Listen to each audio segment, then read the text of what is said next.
Unified School District may soon change the way it decides to name schools. Board members will vote tomorrow on organizing a naming committee to rename facilities or mascots that are discriminatory. NBC7's Shondell Moniz spoke with a board member to find out how soon name changes could be coming.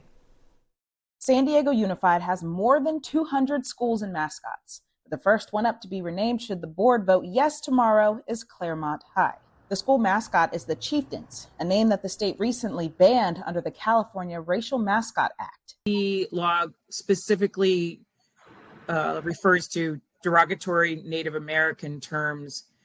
It lists several examples of what that would be, and Chieftains is actually one of those. Claremont High School is in board member Sabrina Bazzo's district. And not only for our Native American students, but all of our students, we want to make sure that we're reflecting a sense of belonging. She and the rest of the board will vote on a new process that says school facilities and mascot names should reflect cultural, historical, or community significance. They can also be named after a school's neighborhood, but the name should not reflect historical harm or exclusion. This vote comes roughly 1 month after the district unveiled formerly Henry Clay Elementary's new name, Dr. Bertha Pendleton Elementary. Pendleton was the district's first woman and first Black superintendent.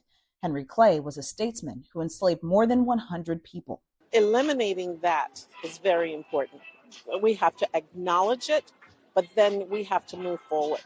And we cannot deny it because we cannot deny the truth. Trustee Sharon Whitehurst-Payne says the renaming process was a long and heavily criticized one that Bazzo says the board has learned from. We learned from that process that we need to listen to our community more closely. We need to make sure there's representation, not only from our students, from our staff, and from the community itself, that we didn't do as well in the last process. We want to do it right this time. Shondell Moniz, NBC7.